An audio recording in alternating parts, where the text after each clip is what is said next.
السلام علیکم دوستو، کیسے ہیں آپ؟ شروع اللہ کے نام کے ساتھ جو بہت مہربان اور نہایت رحم والا ہے۔ آج کی سٹوری کراچی کے ایک بزنس مین کے بارے میں ہے۔ ان کا نام ہم سپوز کر لیتے ہیں سجاد۔ ان کا بزنس کافی پھیلا ہوا تھا پورے ملک کے اندر، اور اس کا جو مین مرکز تھا وہ کوئٹہ تھا۔ تو وہ اکثر ان کے ٹور کوئٹہ کی طرف لگتے رہتے تھے، اور اس وقت یہ ہائی ویز اور یہ موٹر ویز وغیرہ نہیں تھی، اور جی ٹی روڈ ہی تھی، اور چونکہ ایک ہی روڈ تھی اور وہ کافی بزی رہتی تھی، تو عموماً وہ پریفر کرتے تھے کہ وہ رات کا سفر کریں۔ اور اس کے لیے ان کا ایک پٹھان ڈرائیور تھا جس کے ساتھ ان کی بہت اچھی بانڈنگ تھی، اور بہت ہی اچھے ریلیشن، یعنی دوستی کی حد تک وہ ایک دوسرے کے ساتھ فرینک تھے اور اس پہ بہت ٹرسٹ کرتے تھے۔ تو ایک دن انہوں نے رات کا سفر کرنا تھا، اور وہ اس کے ساتھ ساتھ وہ پیرا نارمل پر یقین نہیں رکھتے تھے۔ ایک دن انہوں نے رات کا سفر کرنا تھا، تو انہوں نے اپنے ڈرائیور سے کہا کہ 1 بجے آپ ریڈی رہنا اور آ جانا میرے گھر، ہم لوگوں نے کوئٹہ جانا ہے۔ تو اس نے کہا ٹھیک ہے سر، اور رات 1 بجے وہ پہنچ گیا۔ خیر دونوں سفر کے لیے روانہ ہوئے، اور راستے میں کافی سردی تھی، اور اتنی شدید سردی کے دن تھے جیسے ہر طرف فوگ ہوتی ہے، اور کچھ بھی کہتے ہیں کہ شیشوں کے باہر نظر نہیں آ رہا تھا سوائے اندھیرے کے۔ اور جو کراچی سے کوئٹہ کی روڈ ہے وہ بھی بہت زیادہ ہانٹیڈ ہی سمجھ لیں، وہاں پہ ہر طرف درخت ہیں اور کافی ویران روڈ ہے وہ، یعنی کہ آبادیاں بہت ہی کم ہیں۔ تو وہ بتاتے ہیں کہ ہم لوگوں نے سفر شروع کیا۔ خیر اللہ اللہ کر کے ہمارا سفر تمام ہوا، ہم کوئٹہ پہنچے، اور ہم نے جو کچھ وہاں کام کرنا تھا کیا، اور نیکسٹ ڈے اگین رات 12 بجے انہوں نے واپسی کا سفر اختیار کیا۔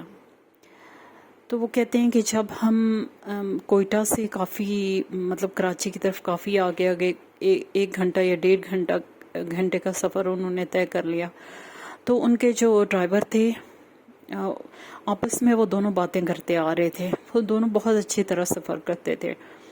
تو ان کے ڈرائیور نے کہا کہ سر مجھے نا اپنی کوئی، جیسے میں نے واش روم جانا ہے تو آپ ویٹ کریں میں آتا ہوں۔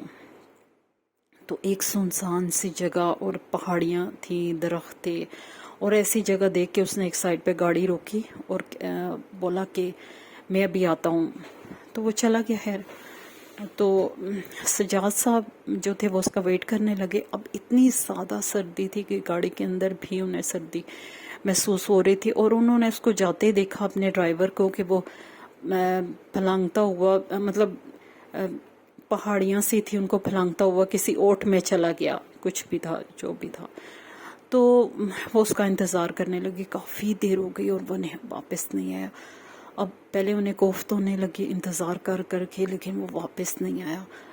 تو انہیں اب غصہ آنے لگا کہ یہ کیا طریقہ ہے کہ مجھے چھوڑ کے اس طرح روڈ پہ کھڑا کر کے چلا گیا اور ابھی تک واپس نہیں آیا۔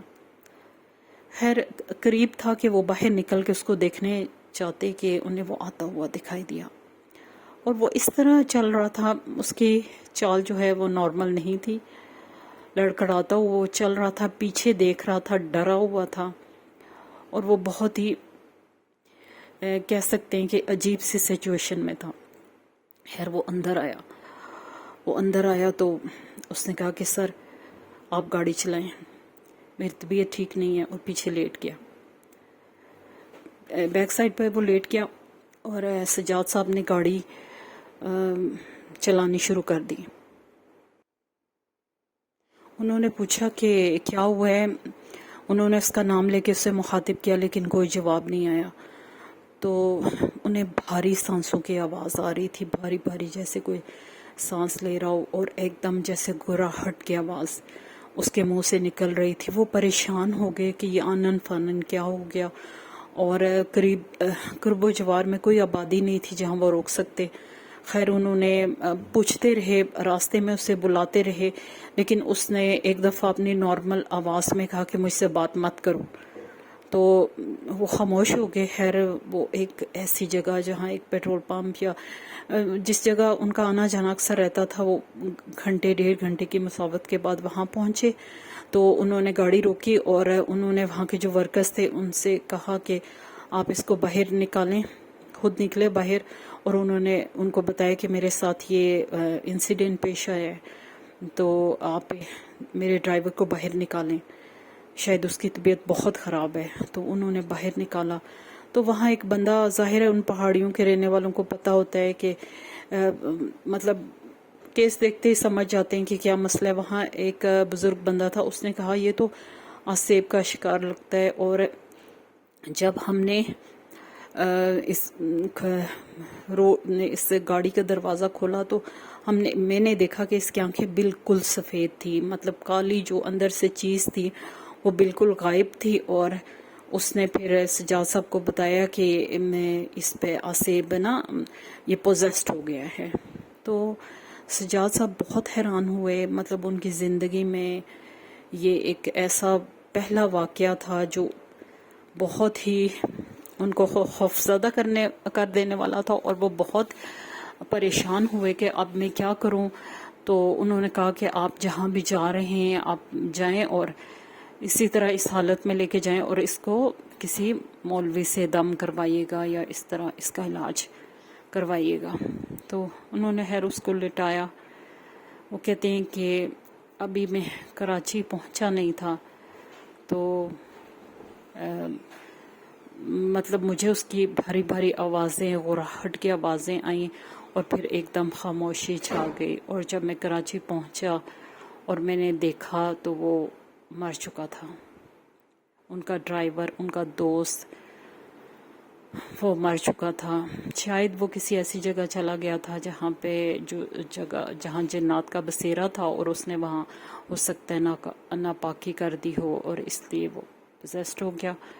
اور اتنا زیادہ وہ بعض اوقات جنات اتنے غصہ ور ہوتے ہیں کہ انہوں نے اس کی جان لے لی۔ کہتے ہیں کہ اس واقعے کے بعد میری زندگی کا رخ کافی حد تک بدل گیا۔ میں جو دین سے تقریباً دور ہی کہہ لیں تھا، میں نے قرآن اور نماز کو اپنا بنا لیا، اپنا شعار بنا لیا، اور میں اس چیز سے میں نے سبق سیکھا کہ یہ مخلوقات اللہ کی ہے اور اللہ کے حکم کے مطابق ویرانوں میں بستی ہے۔ کہتی ہیں کہ یہ میری زندگی کا ایک بہت بڑا ٹرن تھا، اور میں اپنے دوست کو بہت یاد کرتا ہوں، اور ہمیشہ وہ ایک اچھی یاد کی صورت میں میرے ساتھ رہے گا۔ اور مجھے لگتا ہے کہ اس کے ساتھ جو کچھ ہوا بہت برا ہوا۔ تو یہ ایک سٹوری تھی جو سجاد صاحب نے کسی سے شیئر کی اور اس طرح مجھ تک پہنچی۔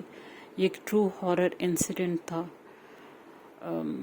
اجازت چاہتی ہوں، اللہ حافظ، خوش رہیں اور آسانیاں کریں دوسروں کے لیے، تاکہ اللہ پاک آپ کے لیے بھی آسانیاں کریں، آمین۔